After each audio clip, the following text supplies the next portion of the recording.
Welcome back to that Sean and Sean podcast. Hope everybody had a wonderful Memorial Day weekend. Go ahead and bite the dog to bit you if you need to. Or if you saw Top Gun, do not spoil it for me. I did not get a chance yet. Anyways, moving on. We are jumping right into the mix. Cat Daddy, what is on your mind?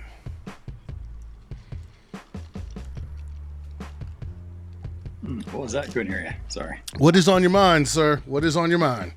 Oh, well, I hope everybody had an enjoyable Memorial Day weekend. If you had 3 days off, I hope they were all 3 good days, and I hope you remember why we were celebrating. And on top of If you remember. spoilers, yeah, if you remember. And on top of no spoilers for Top Gun, no spoilers for Stranger Things 4. I haven't gotten around to watching that yet. I could spoil that for you. This will be a really quick call then, a really quick episode. Okay. I will not stand for that. I will leave. This injustice. Anyways, I'm sure you guys didn't tune in to hear about us, pretend to talk about Top Gun or Stranger Things.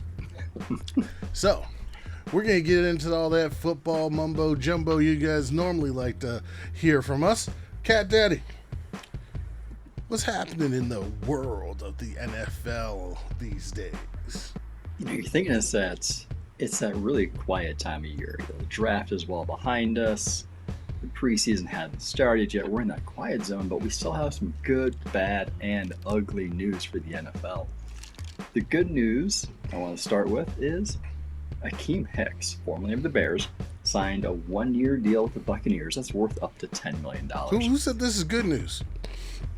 This is a good move. It's a good move by Hicks to go to Tampa. It's a good move by Tampa to get Hicks. I don't care. After drafting Logan Hall, they're now signing Akeem Hicks, and this likely signals the end of Ndamukong Suh's time with Tampa Bay Buccaneers. And assuming that Hicks is able to stay healthier in Tampa than he did the past couple of years in Chicago, that is going to be a nice veteran addition right next to Vita Vea and that defensive line. And when you think of those two together, Vea and Hicks, that is nearly 700 pounds of power just coming through between just those straight two. Mean. And just it's going to 700 allow pounds of mean.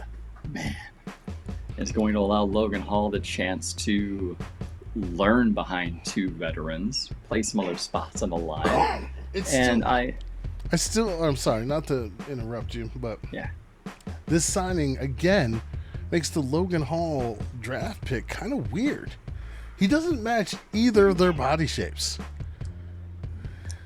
he sure doesn't, because Vita Vea and Akeem Hicks are actually pretty similar in body shapes. Yes. So he doesn't fit, but maybe that's what Tampa Bay was going for. Maybe they want some versatility to use him all across the line.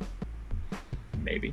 Anyways, I'm imagining with the way that the contract is structured for Hicks that it's going to allow them the chance to re-sign Rob Gronkowski on top of that. And I love the deal for Hicks because it's a really good bounce-back opportunity and a playoff contender, and he gets to play next to Vita Vea, so who is not going to have a bounce-back next to him? And I think it's a really good deal for Tampa Bay. It's low risk, high reward. If Hicks stays healthy, it's going to be an A-plus move. So that's the good move. The bad would be part of the Browns news, and it's reported that Baker Mayfield will not be traded. The closest partner they had were rumored to be the Carolina Panthers, but the Browns were not willing to cover enough of Mayfield's salary to get that deal done. Now, the Browns do not see any benefit in releasing Mayfield, so they're going to be holding on to him for the foreseeable future, hopeful and waiting that a team becomes desperate enough to take Mayfield and a chunk of his salary with it. But here the Browns are going to eat a roster spot and have him likely as quarterback 3 in the depth charts. are they really eating a roster spot? He's going to be QB2. He's not going to be QB3. I don't know. If you want to get rid of him, you have Watson, you have Brissett.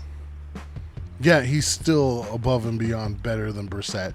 And if Watson, which it looks like, is going to have to serve a suspension, they're going to have a guy in there who's going to be able to win them games. Correct me if I'm wrong, but I'm pretty sure Brissett, how many games did he win last year for the Dolphins? Not as many as they hoped. I forgot. What? Not as many as I hoped, but I can look that up real quick. Oh, I already know the answer. That was the answer 2. It's a big goose egg. Well, I give him too much credit. It's a big 0. All the Dolphins' wins came from Tua Tagovailoa. Brissett did not win a single game for them. Are we surprised by that? No. So this is why, you know something? It may be a blessing in disguise this year for the Browns not to be able to move Baker Mayfield and wait till next year. And Baker, you know something, Baker? If you're listening to the pod, I know you do. Love those commercials, by the way. Fantastic commercials. Anyways, if you listen to the pod, when you do get your shot, because Deshaun is getting suspended, go out there, ball out, showcase that you can legitimately play, and show a team your worth. Trust me, there are teams that will be clamoring for a quarterback next season. And may I transition, or do you want to talk more about Baker? Not Baker, but I have one more bad for the Browns. Oh, you're going to talk about that? That contract's not as bad as it looks. Well, no, it's not bad. The other bad is that it sounds like among the league, teams are souring on future deals with the Cleveland Browns based on their deal with the Houston Texans for Deshaun Watson. So the other teams apparently are not happy with the compensation that the Browns gave Watson. Why? Giving that massive, fully guaranteed contract. And it sounds like they don't want to do the Browns any favors and make deals from unless they're really just going to rip them off. Huh? So, do you really think they ripped off Houston, though? No, I think it made it harder for other teams to trade, especially trade for a quarterback. It's going to make Lamar Jackson's contract coming up a lot more challenging when he sees. This is the way it goes. It's the way it goes, people. You know, it is, but Cleveland just jumped into fully guaranteed. I know. Man, that was a huge step.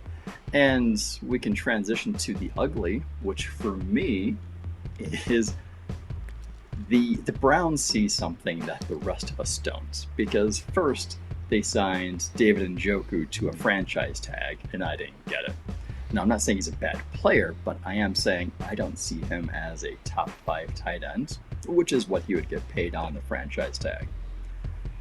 Then Cleveland gives him a 4-year extension, $56.8 million, averaging a little bit over 14 per year, with 28 guaranteed. Now, that average annual is just beneath Travis Kelce. Yeah, but if you look at the way it's structured, it's more like a 2-year, $25 million. That's where the out is, but for the full contract, he's getting 28 guaranteed. You know what Travis Kelce got back in 2020? 27. He got 27 guaranteed. Why is David Njoku getting paid like this? Is David Njoku going to be the Christian Kirk of tight ends and then just reset the market? Or is he going to be the Dallas Goedert of tight ends, because Dallas got a tight end and he got that stupid contract with doing nothing, and all of a sudden he's like, oh, I know how to play. Maybe Cleveland sees the potential and they think Njoku has not had a quarterback like Deshaun Watson before, and they look at Deshaun Watson like, well, Watson hasn't had a tight end like Njoku before, so maybe this could be a really good pairing between these two. Maybe that's what they're hoping for. Yeah, we'll see. I'm not a fan of the deal right now. Hopefully I can get proven wrong, but right now I'm like, man, it's a little rich for me. All right, little fun segue I want to do off of the quarterback stuff. Speaking of teams that are going to be needing quarterbacks next year. So, the first team I'm going to talk about does not need a quarterback. I'm going to preference saying this because of the idiocy I have seen on the internet recently. So I don't know if you've heard, but at the first play from practice at Denver's practice, Patrick Surtain II picked off Russell Wilson and took it to the house. That's what PS2 does. So, me and you both agree Patrick Surtain II is an awesome, spectacular player. He was cornerback 1. Just so y'all know. So, anyways, that doesn't mean Russell Wilson's cooked. Like, I just love this. Like, we're not in August yet, people, and people are talking about players being cooked and this, there, and that. And then the idiots came out. The idiots came out. You know who the idiots are, Cat Daddy? You want to know who the idiots are? Who are they? Tell me. They are the Drew Lock truthers. There are people on the internet. I don't know if they're trolls. I don't know if they're serious. I don't know. But regardless, they are saying that Drew Lock is better than Russell Wilson right now. They're Drew Lock's burner accounts, I think. That being said, Seattle, y'all gonna roll into the league this year with Drew Lock as your quarterback. Last year you had 7 wins. I predict less. I predict Baker Mayfield, if not a QB high, will be a target for the Seattle Seahawks because Drew Lock is not the guy. I predict Geno Smith will start games for the Seattle Seahawks. Any thoughts on this? All of that nonsense I just threw out there. All of it. You're right. Russell Wilson is not cooked because Pat Surtain II got a pick 6 on him. First day of practice. It means nothing. It means absolutely nothing. It's an overreaction. If you want something damning, then take a look at Jacksonville.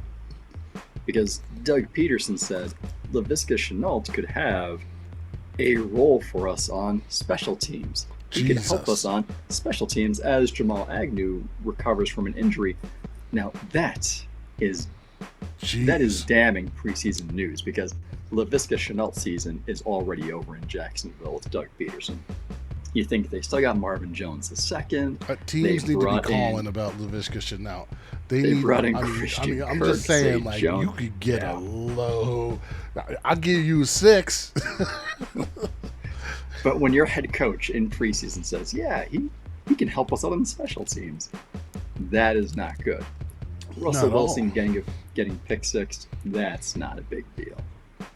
Not at all. I mean, in the immortal words of Allen Iverson, we're talking about practice. Preseason practice. It's not even preseason. It's just overreaction season. This is OTAs. This is what it is. Overreaction season. I mean, Aaron Rodgers didn't even show up to OTAs. No one expected him to. Well, is it Tyron Smith missed 1 OTA at Dallas with the Dallas Cowboys, and Dallas Twitter went insane. Cut him! Trade him! Like, what are y'all talking about? Nah. You want to trade one of the best tackles in the league because he missed 1 practice? That doesn't matter. Lord, help me. Doesn't make sense. It doesn't. All right, any more news for the people? Let's see. For the Los Angeles Rams are stalled contract talks with Aaron Donald. And Aaron Donald said, I don't need to play football to be fine. I'm at peace. Hinting that he could retire if a new contract is not worked out with the Rams. Wow. Now, Donald is scheduled to make a little bit over $14 million this season, which ridiculously is cheap. 3rd among the interior defensive linemen.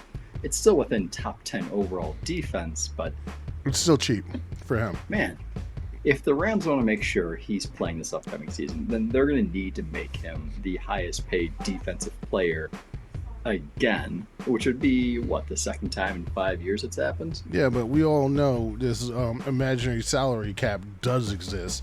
This is why the Rams are playing hardball here, because if the salary cap didn't exist, you're running Aaron Donald's money to the bank easy. Yeah, you're giving him a fully guaranteed contract, not to Deshaun Watson. You give it to Aaron Donald. He has deserved over, these 8 seasons in the league? But all right, since you mentioned Aaron Donald, and yes, I'm going off tangents here. There's a conversation we had recently about another online thing. Freaking internet people, man. I know we're on the internet and you listen to us on the internet, so, we're not talking about you. Anyways, and this guy, who I know is of an appropriate age, said that other than Lawrence Taylor, that's how you know, because he's watched Lawrence Taylor play. Other than Lawrence Taylor, Aaron Donald's the best defensive player he's ever seen play. And I'm sitting there thinking, you must not watch much defense, my guy. Don't get me wrong, Aaron Donald, fantastic player, best defensive player right now. But, I mean, remember J.J. Watt in his prime? I put up Reggie White because, that dude was near unstoppable. But, there's plenty other defensive guys within that time period that have been just fantastically dominant. Ed Reed, I've never seen anybody play like Ed Reed or Troy Polamalu again in my life. Yeah, and it's a shame when you're looking at these and you're thinking, man, this is such a recency bias. Now, if he's saying the best player since Lawrence Taylor, then it would be more applicable to say Aaron But Donald. even Reggie White was in between there. I know it makes it more tolerable, but when you're going for the full recency bias, it almost creates a certain level of ignorance, because you're thinking, okay, well, how about everybody who paved the way for all of these guys to be successful? Well, there's that too. But even if you're saying you saw and going since, look at Charles Haley, Ronnie Lott, these guys. Warren Sapp, Jones out there, because we threw Deacon Jones. You got to start with him in the beginning. What's that? Deacon Jones. But no, I'm just saying, even if you're saying since Lawrence Taylor, look at all those players I just named that were since Lawrence Taylor. Man, you can throw Ray Lewis in there. Deion Sanders. Man, yeah, it's crazy, but everybody's entitled to their opinion. They are, even if it's wrong. They don't have to agree with us, but it also means they can't be right. So. I'm not saying that I'm right all the time, but I am saying there are wrong opinions, and that, I'm sorry, is a wrong opinion. Aaron Donald's awesome, but there are players, I'm sorry, that came before him in between Lawrence Taylor that I think were better. I just do. We're on par, at least. Like J.J. Watt in his prime, on par. Yeah. On Houston freaking years, par. He was able to play a full 16 games. Yeah. So, I don't know. But let's get back to that news so we can get to our segment. I'm just just throwing some stuff out there. All right, well, I have one more piece of stuff, and it's just throwing it out there before we get to our main segment. So, what happens every year is that Madden franchise comes out with a new football game. And every year there's You're trying to make me mad with this one. About who will grace the cover of Madden 23 video game. Now, Bucky Brooks with NFL.com came out with a list of 5 players who he thought should be on the cover, or could be on the cover. So let me tell you these 5 if you don't know already, and then you tell me if you would take one of them or someone different. So here we go. Number 5 was Tom Brady. He's likely to retire for real this season, right? So they could give him another cover in his, hopefully, final season. Mm-hmm. Number 4 was Trayvon Diggs. Creating turnovers has turned him into one of the most exciting No. defensive playmakers in the league. Absolutely and not. Brooks also mentioned that an argument could be made for Micah Parsons as well. No. Number 3 on the list was Josh Allen, citing he could Yes. be potential 2022 MVP Yes, when I it's all love this said and one. done. Number 2 was TJ Watt, a premier playmaker on defense. I like this one too. And number 1 was Cooper Kupp, coming off the first wide receiver triple crown since 2005, and saying that Kupp has established himself as the top dog at the wide receiver position. No. So, No. of those 5, do you feel really good about taking one of those 5? Yes, 2 of them. There's 2 I like out of that list.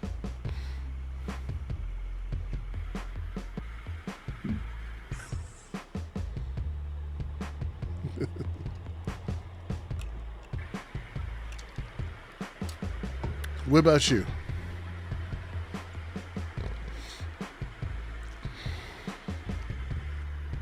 Oh, yes. Yes, so Cat Daddy, sorry about that. We had some technical difficulties, people. What I was saying is there were 2 out of that list that I personally like. You might not have heard some of the stuff because of the technical difficulties I was saying while you were speaking, so it's probably quite hilarious to anybody who's going to watch this. Because all the Cowboys players, I said, no, absolutely not. No. Mm-mm. No. Is no, the thank Madden you. curse that makes you not want him on there? Yeah, partly. Yeah. Even though I don't think Trayvon Diggs should be on it, period, and Micah would deserve it, but no thank you. The 2 that I would love to be, I would mind to see on there, TJ Watt, premier player right now, he just won Defensive Player of the Year, and Josh Allen. Josh Allen's probably one of the most exciting players in football right now, period. And out of the 2, I'd say Josh Allen. I think Josh Allen deserves to be on it. If it's out of those 5, I agree with you, Josh Allen, followed by TJ Watt, for everything that you were just saying. So let me throw out some more names to you, and you tell me if these names are any more appealing than TJ Watt or Josh Allen. Okay. So we have Justin Herbert, rising star, who Absolutely could not. make his own case for MVP this season. Nope. All right. We have Jonathan Taylor. The last time I saw a running back grace the cover was back in, 14 with Barry Sanders and Adrian Peterson. I could see that. And then we have Aaron Donald, assuming he comes Yep. back, fresh Yep, off that- Super Bowl victory. Yep. Even if he doesn't come back, yep. Yep. All right. Now, I like, out of those 3, I like Donald the most out of those 3. But I got one more name for you. And this name, you shouldn't be able to pass up. Because for me, if this guy isn't on the cover, then the Madden franchise needs to rethink all of their life choices. Okay. And it's going to be a travesty if anyone other than this guy graces the cover. You ready? Yep. John Madden. Yeah, because he passed recently, right? How much has John Madden, the individual, the icon, the legend, done for the game of football over the years? Ton? How much has his video game, how much has that done for the popularity of football, engaging more of the casual fan? You know what it should be? The picture they should use is like the picture of him being raised up by the Raiders after they won the Super Bowl. That's what they should use. That's the only picture that should be up for debate. That's it. If you're choosing any other picture of John Madden, you're doing it wrong. You go for the Super Bowl. Because at the end of the day, there is nobody who's more worthy of being on the cover of this year's game than the late, great, legendary John Madden himself. And this is how you honor him. And this is not up for debate. It's John Madden or we riot. Or we riot. Or we just don't buy the game. Yeah. But you can't argue. I mean, you can't argue with that. John Madden has to be on the cover this year. Agreed. You should be. You should be. EA Sports, it's up to you. Get it done. Yeah, but they're stupid. Anyways, so let's move on to our segment this week. So we're continuing our segments from last week. Position. We're ranking who we believe is the players per division who have the most pressure on them. Last week we did quarterbacks. This week, we're doing wide receivers. And coming up, we're going to start out with the AFC East. So I'm going to let you go first on this one, Cat Daddy. Who is your wide receiver in the AFC East to who needs who has the most pressure? For me, I'm looking at the New York Jets, and I'm looking at Corey Davis. So while they signed Davis to a 3-year, $37.5 million deal last season, they had sky-high hopes. In my opinion, played in 9 games. His stat line was 34 catches, 492 yards, and 4 touchdowns. So on a per-game basis, he was pretty much averaging 4 catches for 55 yards. That is not what you're looking for when you signed him as a free agent, thinking this is going to be wide receiver 1 for our quarterback, our future franchise quarterback, Zach Wilson. He only cleared 100 yards in 1 game last season. Elijah Moore and Braxton Berrios became Zach Wilson's favorite targets, his preferred targets. I mean, for the Jets, it was a pretty disappointing season all around for them. True. And Davis missing the final 5 games with season-ending core muscle surgery didn't help things. Now, this year is the last year with guaranteed money on his contracts, so he can be released next offseason, and it minimizes the dead money. And since he signed that deal, the Jets drafted Garrett Wilson in the number 10 spot in this year's draft. Right. If Davis played like a wide receiver 1 that they expected him to be, I don't think the Jets use that number 10 pick on Garrett Wilson. Right.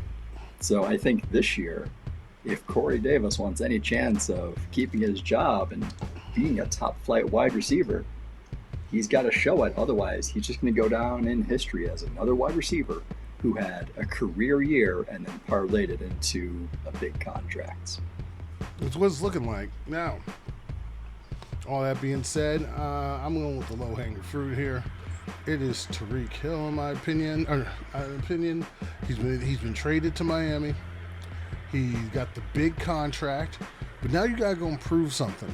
All right, let's see if you can do it with Tua Tagovailoa. Let's see if you are a product of this Andy Reid system and Patrick. Let's see if Patrick Mahomes made you look better.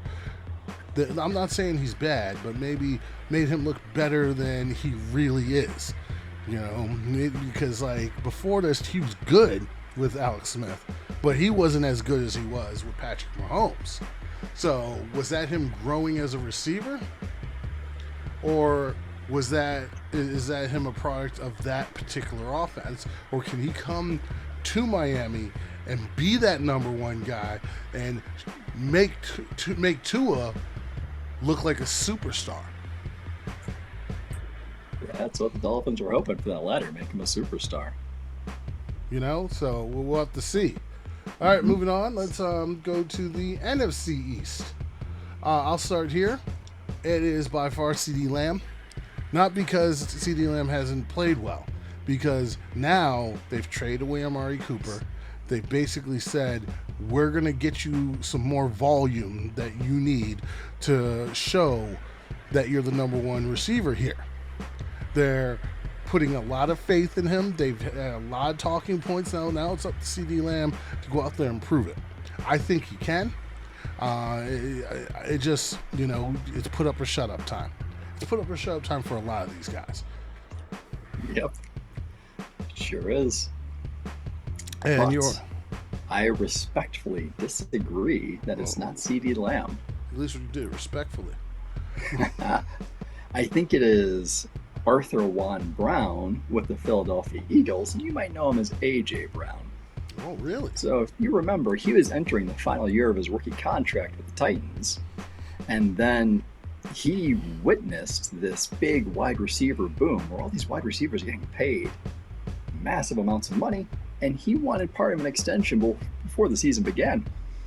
And Brown's own agent negotiated deals for Tampa Bay's Chris Godwin and the Chargers' Mike Williams, who each received 3-year, $60 million deals. Yeah. They were able to stay with their respective teams.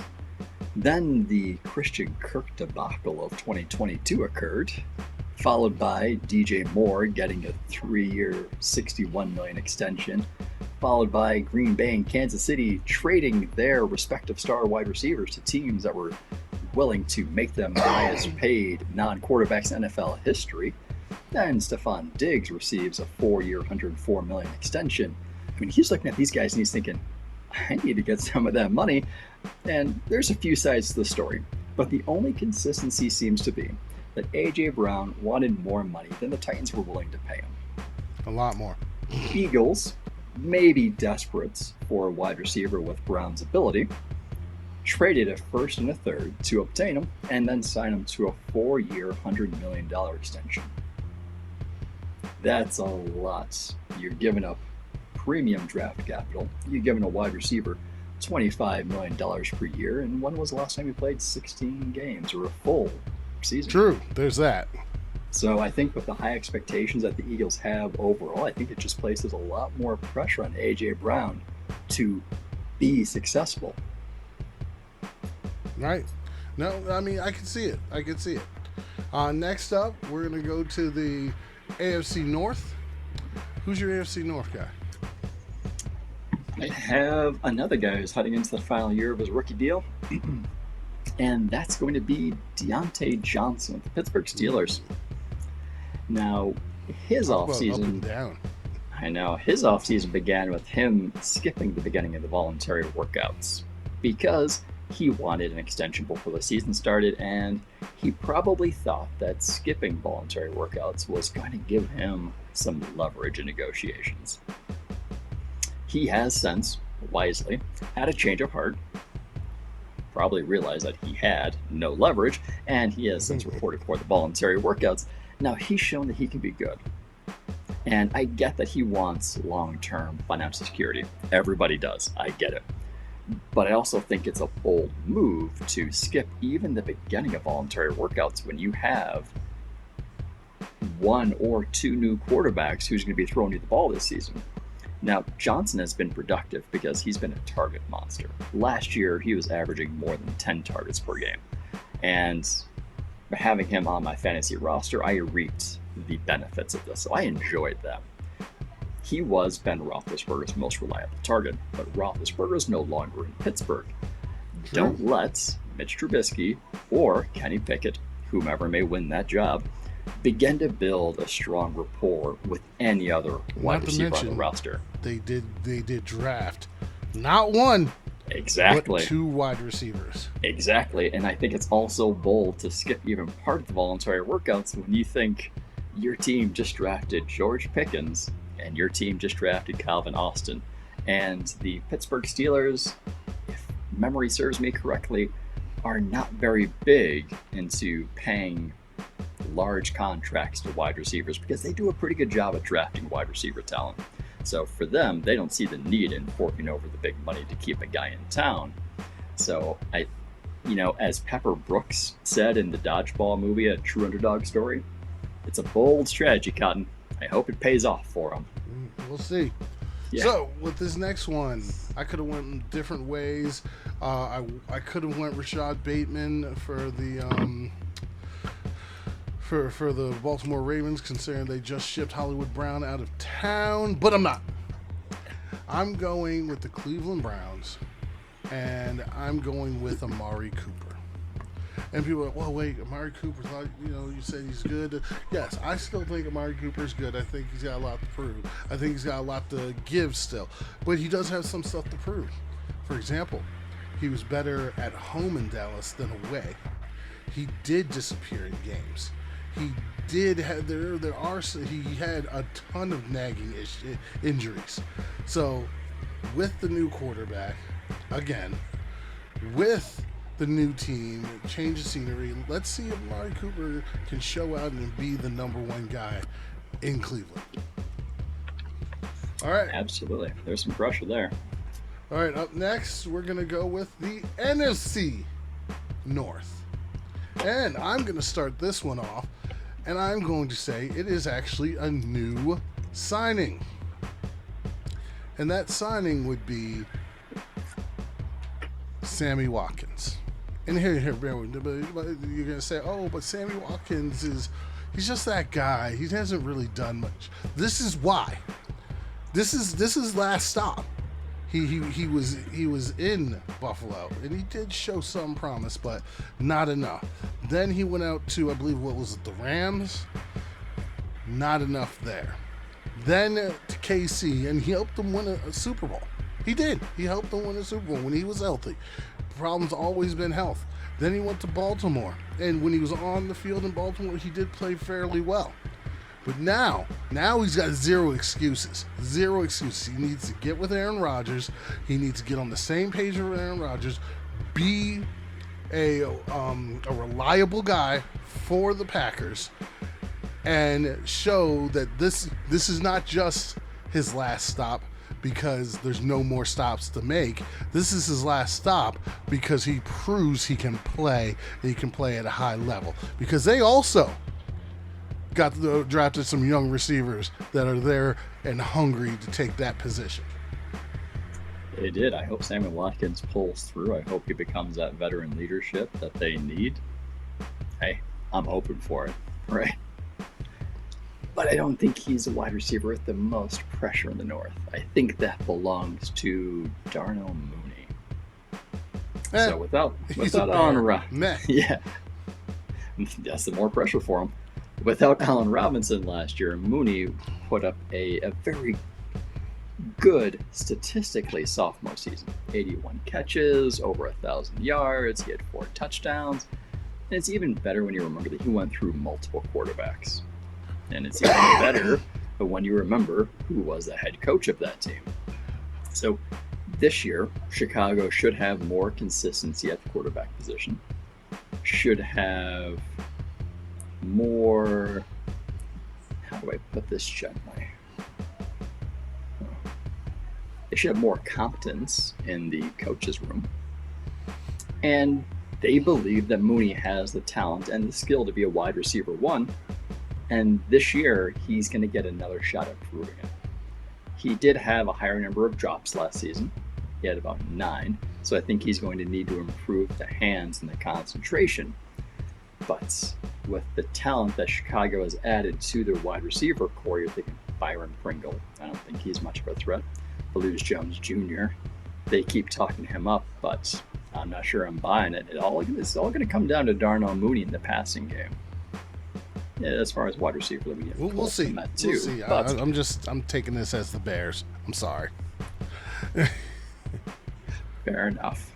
All right, next up, we have the AFC South. And once again, I'm letting you start for this one. It should be no surprise when it comes to the AFC South that my wide receiver with the most pressure is Christian Kirk from Jacksonville. Surprisingly, the Jaguars signed him to a 4-year, $72 million deal this offseason. I still think it's a lot of money to give somebody who's yet to top 80 catches or 1,000 yards in a single season, coming from a pass-heavy and pass-happy offense with the Arizona Cardinals. But what do I know, right? Playing primarily out of the slot in Arizona, the Jaguars expect and anticipate Kirk to be able to play as wide receiver one on the outside. And he better, because they're paying him a lot of money. You don't pay that money to a slot receiver. Trevor Lawrence has said some good things about him in the preseason. And based on the small sample size that we saw in Arizona when he was not in the slot, he could be successful. Keyword, could. But the pressure is on him from the start to be successful because you have to justify the price tag that the Jaguars paid you.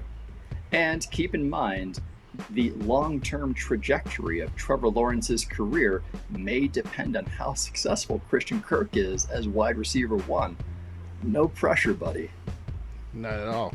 None. All right, so mine, and I feel bad for the kid because he doesn't deserve it, but he does deserve it because he worked his whole life for this. It's Treylon Burks. Why is it Treylon Burks? You're saying, but he's a rookie. Yada, yada. Here's the thing. They traded away their best receiver to turn around and use that pick to take a wide receiver. They basically replaced their best wide receiver with Treylon Burks. There's a lot of pressure for this kid to produce and produce right away coming into this league. He's going to need to show something, because if he does not, remember, Tennessee lost to Jacksonville 1 week last year because they didn't have wide receivers. That's true. That nobody. Yeah. So Burks is going to have to get on the rapport with Ryan Tannehill. Good luck, son. And make something happen. Yeah, that's a good one. Next up, we have the NFC South. And, all right, so let's say it together because there's only one name. So 3, 2, 1. Michael Thomas. I mean, he's the only one that you can think. Like, let's be honest, you haven't played in like 2 years. You still have a massive contract. The team, it hasn't traded you. You're coming back. They've gone all in. If you look at, they got you a running mate. They signed Jarvis Landry to help take pressure off of you. This is time for you to come back and show you're still slant god. Which I know he does more than run slants, but it's just so fact. You need to show you're still that dude. That you can still come out there and show you're one of the best. Because if you don't, you can fizzle out of this league real quick, bud. Yeah, I mean, it's absolutely true. You're thinking the Saints are all in this season. So much so that they sacrificed draft capital. Uh-huh. And you have to think that one of the reasons they're so confident was because they were getting Michael Thomas back. Now, it Not sounds to mention, like... doesn't the running back, doesn't Elvin Kamara have some weird situation going on? You got some legal stuff going on, stemming from Pro Bowl, I think. Yeah. But it doesn't sound like Michael Thomas is ready for the off-season workouts yet. That's scary.